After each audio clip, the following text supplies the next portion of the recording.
মাকে নিয়ে চেকআপে গিয়েছিলাম দেশপ্রিয় পার্কে। ভেবেছিলাম তাড়াতাড়ি হয়তো ডাক্তার দেখানো হয়ে যাবে, সেই মতো একটু আগেই পৌঁছে গিয়েছিলাম। কিন্তু আমাদের ভাবনার ওপরে তো সব কিছু চলে না। ডাক্তার দেখিয়ে ওখান থেকে বের হতে ভালোই টাইম লেগে গেল। ঘড়িতে তখন 3:45। গাড়িতে ওঠার আগে ড্রাইভার দাদাকে বললাম, দাদা, অনেকক্ষণ তো বসতে হলো, কিছু খাবেন তো? চলুন খেয়ে নিই কিছু। উনি বললেন, এখন কিছু খাবো না, তবে 1 কাপ চা খাবো। এখন আপনারা গাড়িতে বসুন, আমি ঠিক জায়গায় দাঁড়িয়ে যাব, তখন চা খেয়ে নেব। যাই হোক, ওনার কথাতেই সায় দিয়ে বললাম, ঠিক আছে, চায়ের দোকান দেখে দাঁড়াবেন। আমরা সকলেই তাহলেই চা খাবো। সকলে বলতে মা, আমি আর বোনও সঙ্গে গিয়েছিল। সাঁতরাগাছি পেরিয়ে যখন কোনো এক্সপ্রেসওয়েতে গাড়ি চলে এলো, ড্রাইভার দাদাকে বললাম, দাদা, চা খাবেন না? দেখুন না আশেপাশে কোথাও দোকান আছে কি না। ড্রাইভার দাদা বললেন, একটু ওয়েট করুন। ধুলাগড় টোল প্লাজা পেরিয়ে একটা ভালো চায়ের দোকান আছে, ওখানেই খাবো। ওনার কথা মতো উনি ধুলাগড়ে ওই চায়ের দোকানের সামনে এসে গাড়িটা পার্কিং করে বললেন, চলুন চা খেয়ে নিই। চায়ের দোকানে দেখলাম অসম্ভব ভিড়। বিকেলের টাইমে মানুষের এই চা খাওয়ার একটা বিরাট নেশা যেন। মোটামুটি 12-10 বলার পর আমাদের 4 কাপ চা মিলল। মা আর বোন গাড়িতেই বসেছিল। ওদের 2 কাপ চা দিয়ে এসে আমি আর ড্রাইভার দাদা চা খাচ্ছি একটু সাইডে দাঁড়িয়ে। আমাদের সামনে দাঁড়িয়ে 2টো ছেলে, ওরাও চা খাচ্ছিল। ওদেরকে চেনার কারণ হচ্ছে, আমি যখন চা নিচ্ছিলাম দেখলাম ওরাও চা নিল। চায়ের ভাঁড় হাতে নেওয়ার পর একজন বলল, টাকা পরে দিচ্ছি। আমি চা খেতে খেতে লক্ষ্য করলাম ছেলে দুটি চা খেয়ে ভাঁড়টা ডাস্টবিনে ফেলল। একজন আর একজনকে জিজ্ঞাসা করল, টাকা দিয়েছিস? অন্যজন বলল, ফোট, টাকা দিতে হবে না, পালিয়ে চল।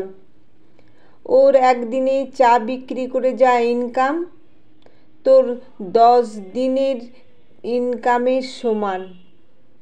2 কাপ চায়ের দাম না দিলে ওর কি বিরাট লস হয়ে যাবে? তুই গাড়িতে বস, কত লোক টাকা দেয় না। তারপর বাইকে স্টার্ট দিয়ে হুশ করে বেরিয়ে গেল টাকা না দিয়েই। আমার থেকে একটু সাইডে দাঁড়িয়েই কথাগুলো বলছিল।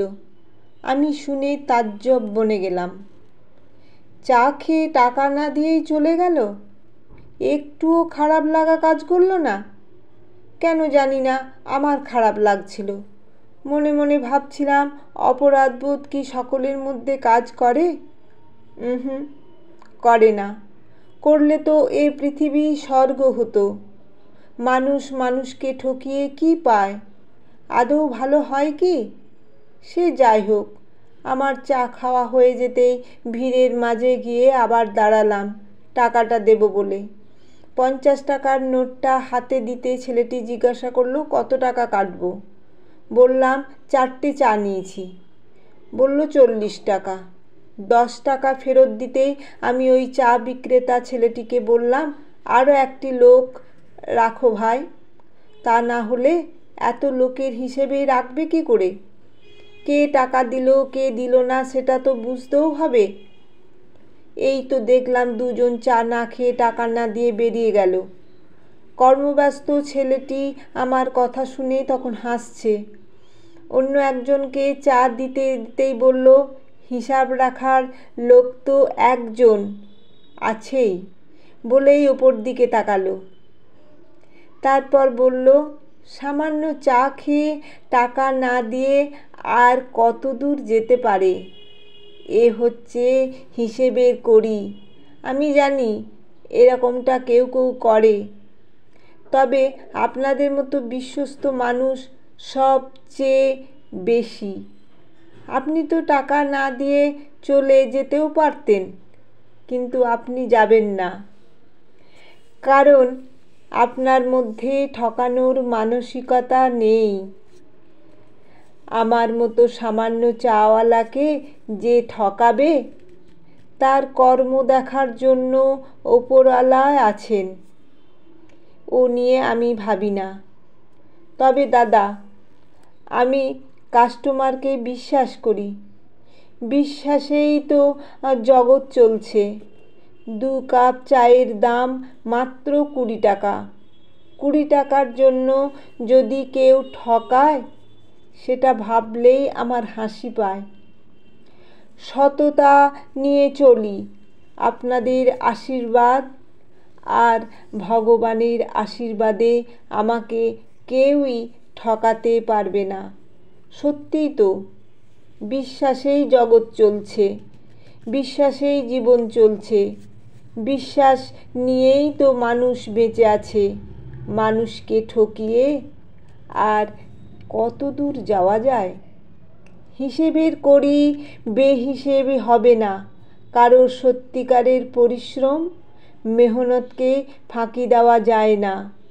ওপরে একজন আছেন, তিনি সব হিসেব একদিন ঠিক বুঝিয়ে দেবেন। চা বিক্রেতা ছেলেটি তো ঠিক কথাই বলেছে। একজন ঠক কাস্টমার পিছনে দৌড়তে গেলে 100টা বিশ্বস্ত কাস্টমার হাতছাড়া হয়ে যাবে। তাই যারা বিশ্বস্ত তাদেরকেই সময় দিতে হয়, কিন্তু আমরা এর উল্টোটা করি। যে ঠকালো তার পিছনে দৌড়ায়, তার জন্য আমরা আক্ষেপ করি, কান্নাকাটি করি, অনুশোচনা করি, তাতে সময় নষ্ট হয়ে যায়। কিন্তু যে বিশ্বাসের ঢাল হয়ে থাকে, ভালোবেসে যে ভরসার কাঁধ হয়ে থাকে, তাকেই সময় দিতে ভুলে যায়।